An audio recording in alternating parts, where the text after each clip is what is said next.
Thank you. No mention. Sir, body കിടന്നിരുന്ന അകത്തെ മുറിയിലാണ്. Yes, I know. Come on. Sir, അത് body mark ചെയ്ത സ്ഥലമാണ്. Cross.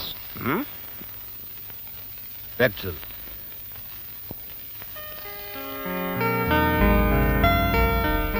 ഇത് തലയല്ലേ?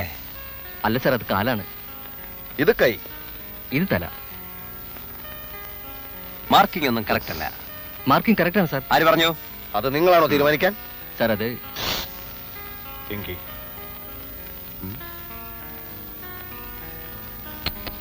കോൺസ്റ്റബിൾ, ഡയറി എടുക്കൂ.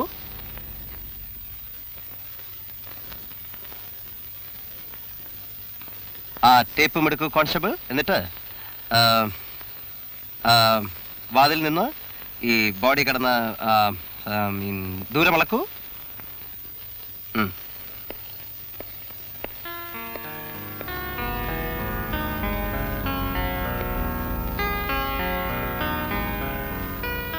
എത്രയുണ്ട്? ഒരു 3-3.5 അടി വരും. ഓ, ആ ഡയറിയിൽ രേഖപ്പെടുത്തു. കൊലപാതകയുടെ ഷർട്ടിൽ നിന്ന് അടർന്നു വീണ ഒരു ബട്ടൺ കിട്ടിയിട്ടുണ്ട് സർ. അതുകൊണ്ട് അതൊരു തുമ്പാണല്ലോ. അത് തുമ്പാണോ തുമ്പയാണോ എന്ന് ഞങ്ങൾ തീരുമാനിക്കും. ബട്ടൺ പോലും. ഒരേ തരത്തിലുള്ള എത്രയോ ലക്ഷം ബട്ടണുകൾ വിപണിയിൽ ഇറക്കുന്നുണ്ട്. ഈ ഒരു ബട്ടൺ നോക്കി കൊലയാളിയെ നിങ്ങൾ എങ്ങനെ കണ്ടുപിടിക്കും മിസ്റ്റർ? ഫൂളിഷ്നെസ്. കോൺസ്റ്റബിൾ, തല മുതൽ കാല് വരെയുള്ള നീളം എത്രയാണെന്ന് അളക്കൂ. അതിനു മുമ്പ് ഒരു നിമിഷം ഒന്ന് വരും. Okay, excuse me. എന്താ? മനുഷ്യനെ താഴ്ത്തിക്കിട്ടുന്ന സ്വഭാവം പണ്ടേ നിന്റെ രക്തത്തിലുള്ളതാണ്. കോൺസ്റ്റബിൾ എന്നുള്ള വിളി എനിക്ക് തീരെ പിടിക്കുന്നില്ല. തമിഴ്നാട് ക്രൈം ബ്രാഞ്ചിൽ നീ കോൺസ്റ്റബിളും ഞാൻ ഇൻസ്പെക്ടറുമാണ്. അവിടെ ഇവിടെ അത് കൊട്ടിക്കൊഴിക്കേണ്ട ആവശ്യമില്ല. ഉള്ള കാര്യം തുറന്ന് പറയുന്നതിന് ആരെയും പേടിക്കണ്ട. നിന്റെ ഈ കോംപ്ലക്സ് മരിച്ചാലും മാറില്ലടാ. ബികോം ഫസ്റ്റ് ക്ലാസ്സിൽ പാസ്സായ ഞാനും പ്രീ ഡിഗ്രി തോറ്റ നീ ഒരിക്കലും തുല്യരാകില്ല. എടാ, CAD-യിൽ BCom CAD, pre degree CAD എന്നൊന്നുമില്ല. എല്ലാം CAD തന്നെ. ആവർത്തിച്ചാൽ ഞാൻ മഹാ തറയാകും. ഇനി എന്തോ തറയാകാൻ? നീ തറയാണ്. Duty first. വാതിൽപ്പടിയിൽ കൊലപാതകയുടെ നിന്ന് സംശയിക്കുന്ന രക്തക്കറ ഉണ്ടായിരുന്നു. അത് മറ്റൊരു തുമ്പാണ് സാർ. രക്തം പരിശോധിക്കാൻ ഫോറൻസിക് ലാബിലേക്ക് അയച്ചിട്ടുണ്ട്. അയച്ചോളൂ. പക്ഷെ ഞങ്ങൾക്ക് അതിന്റെ ആവശ്യമില്ല. തുമ്പുണ്ടാക്കാനും കേസ് തെളിയിക്കാനും ഞങ്ങൾക്ക് സ്റ്റേറ്റ് പോലീസിന്റെ സഹായം ആവശ്യമില്ല. നിങ്ങളെ കൊണ്ട് സാധിക്കാഞ്ഞിട്ടാണല്ലോ ഞങ്ങളെ വരുത്തിയത്. സാർ, ഞങ്ങളാൽ കഴിയുന്ന സഹായം. നോ, ഞങ്ങൾ ചില നിർദ്ദേശങ്ങൾ തരും, അതനുസരിച്ചാൽ മതി. ആദ്യമായിട്ട് മിസ്റ്റർ മരിച്ചാലിന്റെ പേരെന്താണ്? അശോക് വർമ്മ. അശോക് വർമ്മയ്ക്ക് മരിക്കുമ്പോൾ എത്ര തൂക്കം ഉണ്ടായിരുന്നു? വെയിറ്റ്? അത് ഒരു 70-72. ഊഹം പറ്റില്ല, കൃത്യമായ വെയിറ്റ് വേണം. എന്നിട്ട് അതേ വെയിറ്റിലുള്ള ഒരു ഡമ്മി ഉണ്ടാക്കണം. ആ ഡമ്മി ഞങ്ങൾ മുകളിൽ നിന്ന് താഴേക്കിടും. സാർ, കുത്തേറ്റാണ് വർമ്മ മരിച്ചത്. അപ്പൊ ഡമ്മി? അതൊന്നും നിങ്ങൾ അറിയണ്ട. എങ്ങനെ മരിച്ചാലും ഞങ്ങൾ ഡമ്മി ഇട്ട് നോക്കും. അതാണ് ഞങ്ങളുടെ ഇപ്പോഴത്തെ രീതി. ഡമ്മി ഒന്ന് പോരാ, 2 ആയിക്കോട്ടെ. അതെന്തിനാ? ഒന്ന് ചത്തയാൾ, മറ്റത് കൊന്നയാൾ. ഓ, അങ്ങനെ ആയിക്കോട്ടെ constable. Sorry, CAD mister Vijayan. പിന്നെ മരിച്ച ആളിന്റെ കുറച്ച് ഫോട്ടോസ് വേണം. കൊന്നയാളുടെ ഫോട്ടോ ഉണ്ടെങ്കിൽ അത്. കൊലയാളി ആരാണെന്ന് അന്വേഷിക്കാനല്ലേ CAD നമ്മൾ വന്നത്? അല്ല, ശരിയാണ്. പക്ഷെ ഫോട്ടോ ഉണ്ടെങ്കിൽ കുറച്ചുകൂടെ എളുപ്പമുണ്ടല്ലോ. ഓക്കെ, തൽക്കാലം നമുക്ക് പോകാം. കമാൺ.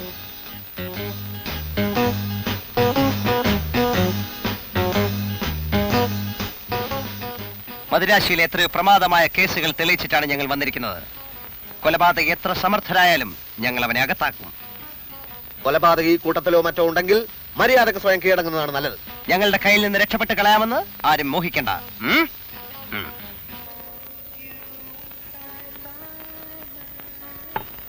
നല്ല കാച്ചാണല്ലോ. ഇന്ന് എന്തോ നല്ല വിശപ്പ്. അതൊരു പുതിയ സംഭവമല്ലല്ലോ. ഇതുപോലെ നല്ല ഫുഡ് ഉണ്ടാക്കാൻ നമ്മുടെ പുതിയ താമസ സ്ഥലത്ത് ആ കുക്കിനോട് നീ ഒന്ന് പറയണേ. മൂക്കുമുട്ട തിന്ന് കിടന്നുറങ്ങാൻ വന്നവരല്ല നമ്മൾ. ദാസ, നമ്മള് സൗകര്യം കിട്ടുമ്പോ തിന്നില്ലെങ്കിൽ ഒടുവിൽ ഡയബറ്റീസ് വരുമ്പോ ഖേദിക്കും. ഇങ്ങനെ കഴിച്ചാൽ അതിന് മുമ്പ് തന്നെ ഖേദിക്കാം.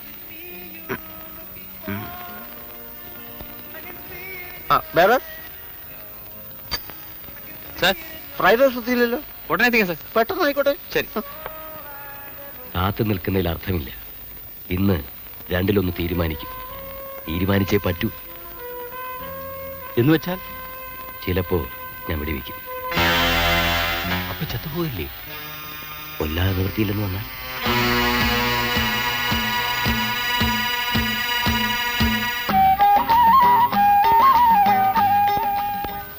നന്നാക്കണ്ട കൊടയും ഇടുക്കി. നാട്ടിലില്ലാത്ത കൂലിയൊന്നും ചോദിക്കരുത്. കൂലി പ്രശ്നമല്ല, നിങ്ങൾ കുടയും കിടക്കി. ഒടുക്കം വക്കാണത്തിനൊന്നും വയ്യ പറഞ്ഞേക്കാം.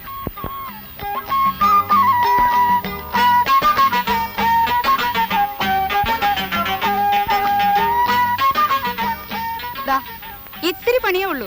ഒന്ന് രണ്ടിടത്ത് തയ്ക്കണം, ചക്കു മാറ്റണം, കുതിര ഒന്ന് ഒടിഞ്ഞിരിക്കുക, പിന്നെ ഈ തുണി ഇളയപ്പോഴൊന്ന് ശരിയാക്കണം, പിടി ഉറപ്പിക്കണം. അങ്ങനെ പണി വളരെ കുറച്ചേ ഉള്ളൂ. കൂലി പറ. കൂലി പറയാൻ നിങ്ങൾ കുടവരി. നല്ല തടിയും വണ്ണം ഉള്ള ഒരുത്തനെ കണ്ടിട്ടുണ്ടാ താടി വെച്ച? എന്തിനാ? നമുക്ക് വെറുതെ ഒന്ന് കാണാനെ കൊണ്ട്. തടിയും വണ്ണമുള്ള ഒരുപാട് പേരെ കണ്ടിട്ടുണ്ട്. ഒരാളെ പറയും.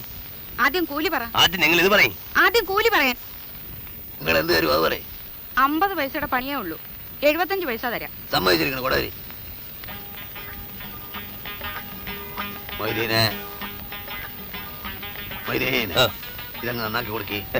സാധനെ നിങ്ങൾ നന്നാക്കിക്കൊള്ളി. നമ്മൾ സഹായിക്കാൻ മൊയ്തീനെ, നിങ്ങൾ നന്നാക്കി കൊടുക്കി. നിങ്ങൾ നന്നാക്കിക്കൊള്ളി. നമ്മൾ കോൺസ്റ്റബിളിലെ നിങ്ങളല്ലേ ആഫീസർ, ഇതങ്ങ് നന്നാക്കി കൊടുക്കി. അതിപ്പോ നോക്കണ്ട, നിങ്ങൾ നന്നാക്കടോ.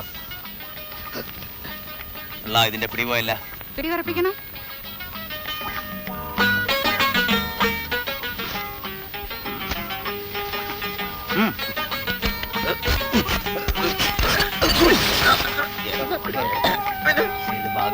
കമ്പി അങ്ങോട്ട് പിടിച്ചാലേ.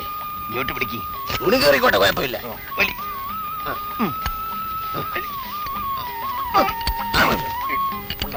എന്തോന്നാ ഇത്? ഞങ്ങള് കൊട നന്നാക്കാൻ നടക്കുന്ന 2 മുസ്ലിം സഹോദരങ്ങളാണ്. അതുകൊണ്ട് നമ്മള് കുട നന്നാക്കിക്കൊണ്ടിരിക്കുകയാണ്.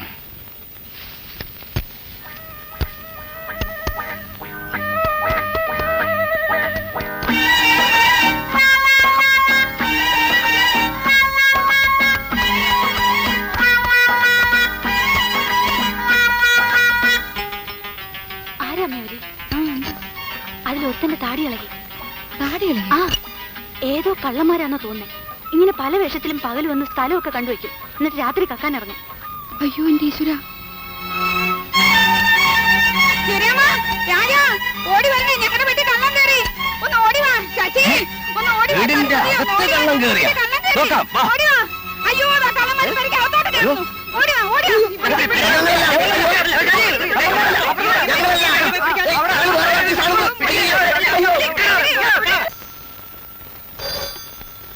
തമിഴ്നാടു സേഡി മിസ്റ്റർ രാംദാസ് ഹിയർ.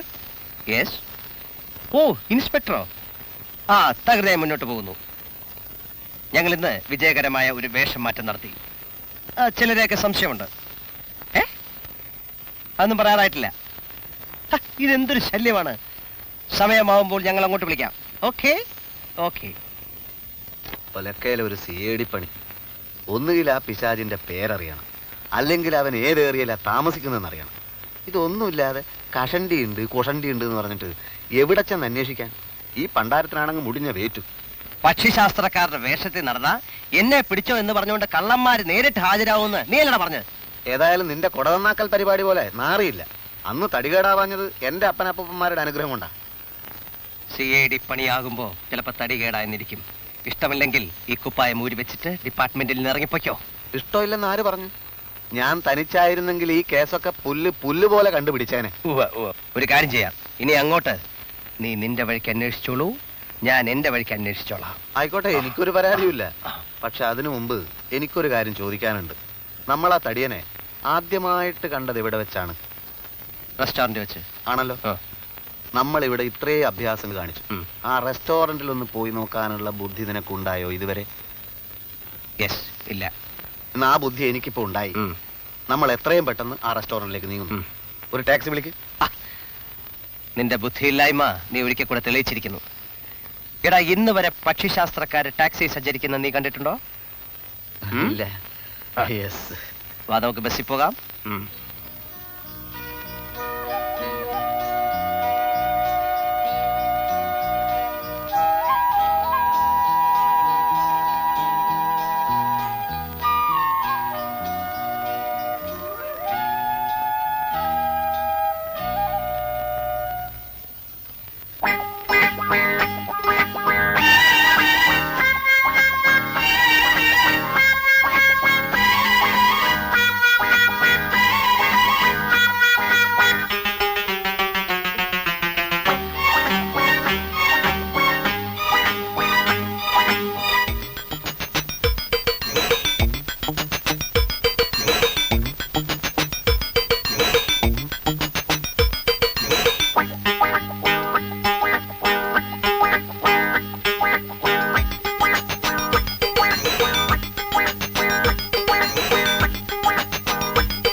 என்ன சார் கை பார்க்கணுமா?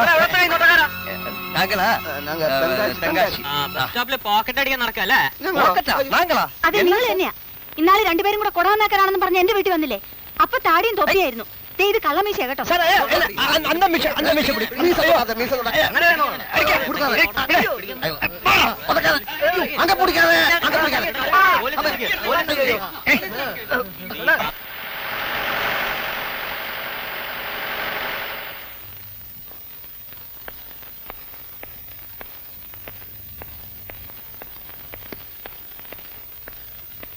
എവിടെ?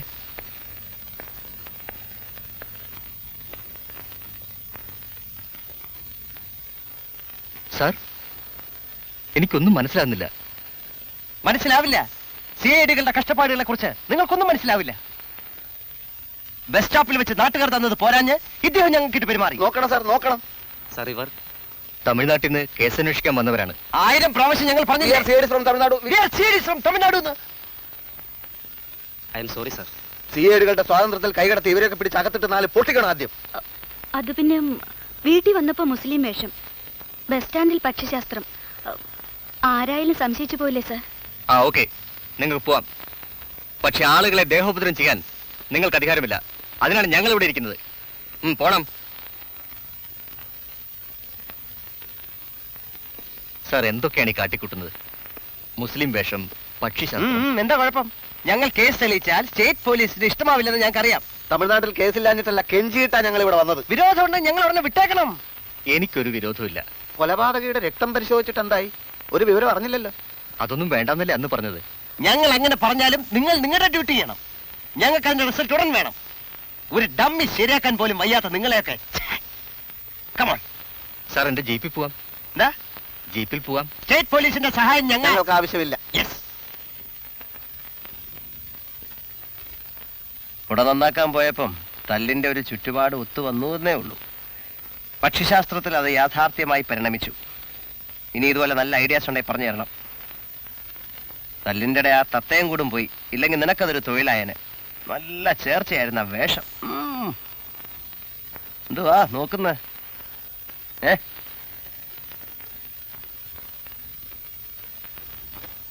പെണ്ണായിപ്പോയി, എന്റെ കൈ തരിക്കുന്നു. ആ കുട്ടി അറിഞ്ഞോ നമ്മൾ സിഐഡികളാണെന്ന്? സത്യം ഒന്ന് തുറന്നു പറഞ്ഞ പോരായിരുന്നു, ഇത്രയും കുഴപ്പങ്ങൾ ഉണ്ടാകുമായിരുന്നില്ല. വേഷം മാറി നടക്കുന്ന സിഐഡികളെ ഞാൻ സിനിമയിലേ കണ്ടിട്ടുള്ളൂ. ഞങ്ങളിങ്ങനെ പല പല വേഷങ്ങളിൽ നടന്നിട്ടാണ് ഭയങ്കരമായ പല കേസുകളും കണ്ടുപിടിക്കുന്നത്. കുട ചെത്തിയാക്കിയതിൽ ദേഷ്യം തോന്നരുത്. അതായിപ്പോ വലിയ കാര്യം, മനുഷ്യന്റെ എല്ല് വെള്ളായി. സോറി. ഏയ് സാരമില്ല. കുട്ടിയുടെ ബസ് വന്നില്ലേ? ബസ്സൊക്കെ പോയി. എന്തായാലും ഇന്നിന് നേരത്തിനെത്താനൊക്കില്ല, അതുകൊണ്ട് തിരിച്ചു പോവാ. ഓ, എവിടെ വർക്ക് ചെയ്യുന്നു? അങ്ങനെ വലിയ വർക്കൊന്നുമില്ല. ഒരു ടെക്സ്റ്റൈൽ ഷോപ്പിൽ സെയിൽസ് ഗേൾ ആണ്. എന്താ പേര്? ശോഭ. ഞാൻ രാംദാസ്. ദാസാ, നമ്മുടെ ജോലി കേസന്വേഷണമാണ്. യെസ്. എവിടെയാണ് ഈ ടെക്സ്റ്റൈൽ ഷോപ്പ്? ആകാശത്തില്. ഞങ്ങൾ കേസ് അന്വേഷണത്തിന് പോകുമ്പോൾ മെയിൻ ഓഫീസേഴ്സിന്റെ കൂടെ കോൺസ്റ്റബിൾ കാണും, കാര്യങ്ങളൊക്കെ നോക്കാൻ. ഞാൻ ബികോം ഫസ്റ്റ് ക്ലാസ് ആണ്. ഈ പാവത്തിന് കോളേജിൽ പോകാനുള്ള ചുറ്റുപാടൊന്നും ഇല്ലാത്തതുകൊണ്ട് കോൺസ്റ്റബിൾ ആയി പോയി. ഉന്തുവണ്ടിയിൽ കായികറി വിൽപ്പനയായിരുന്നു ഇവന് മദ്രാസിൽ പണി. അതെ അതെ, ഞാൻ ഓർക്കുന്നു. ഒരു കേസ് അന്വേഷണത്തിന് വേണ്ടി ഒരിക്കൽ എനിക്ക് അങ്ങനെ വേഷം കെട്ടേണ്ടി വന്നു. അല്ലേലും ജാത്യാലുള്ളത് തൂത്താ പോകൂല. മൂപ്പര് വലിയ ചുണ്ടിക്കാനാണെന്ന് തോന്നുന്നു. ഹേയ്, അങ്ങനൊന്നുമില്ല. പുള്ളിക്ക് ഈ ഓഫീസർ കോൺസ്റ്റബിൾ കോംപ്ലക്സ് അങ്ങനെ ഇങ്ങനെ വർക്ക്ഔട്ട് ചെയ്യുന്നു. പിന്നെ കാണാം. ഓക്കെ. CID ആയപ്പോഴെങ്കിലും നിന്റെ സാംസ്കാരിക നിലവാരം സ്വല്പമെങ്കിലും ഉയരുമെന്ന് ഞാൻ പ്രതീക്ഷിച്ചു. ഉന്തുവണ്ടിയുടെ കാര്യം ഇനി ആരോടെങ്കിലും മിണ്ടിയാൽ നിന്റെ മോന്തക്കെട്ട് കുത്തുവെച്ചേരും ഞാൻ. എടാ, നീ PCOM ഫസ്റ്റ് ക്ലാസ് പറയാൻ തുടങ്ങിയിട്ട് കാലം കുറെ ആയല്ലോ. മനുഷ്യന്റെ തൊലി ഉരിയട്ടടാ, അസൂയത്തുലിയാ ഉരിയുന്നത്. എടാ, ഒരു ബികോം ഫസ്റ്റ് ക്ലാസ് നിനക്ക് സ്വപ്നം കാണാൻ പറ്റൂ? എനിക്ക് കിട്ടുന്ന മെഡലിന്റെ പങ്ക് പറ്റാൻ നടക്കുന്ന വിറ്റ് സിഐഡിയിലടാ നീ പോട കള്ള CID.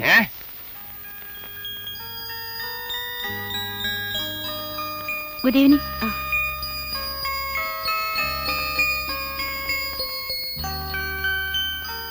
മോനെ, നമുക്ക് വീട്ടിൽ പോണ്ടേ? വാ.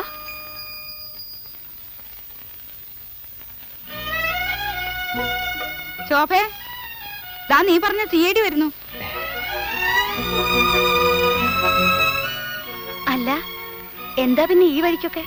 വരൂ, അകത്തിരിക്കാം.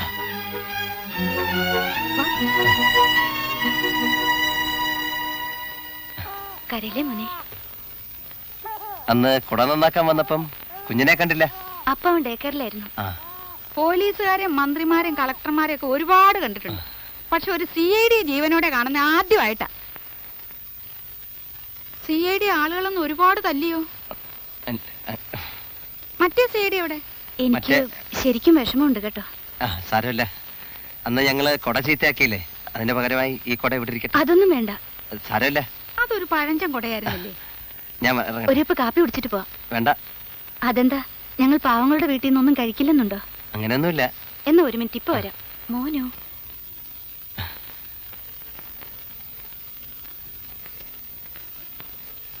ഇതിന് ഒരുപാട് രൂപയായി കാണും.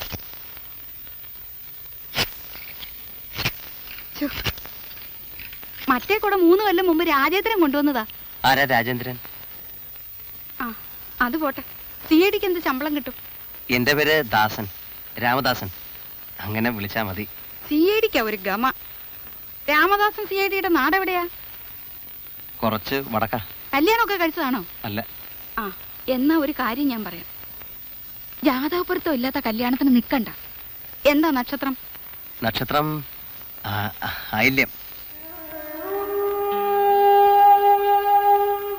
എന്റെ മോന്റെ നക്ഷത്രം, എന്റെ രാജേന്ദ്രന്റെ നക്ഷത്രം.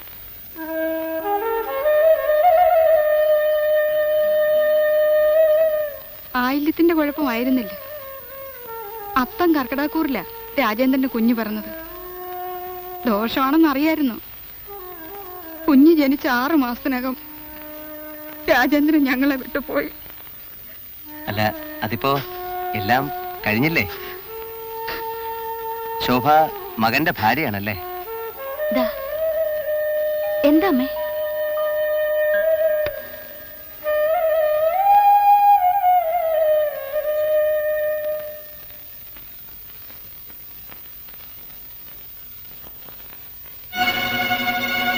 പിന്നെ കാണാം. അയ്യോ, കാപ്പി കുടിച്ചില്ല. അല്ല, ഡ്യൂട്ടി ഫസ്റ്റ്.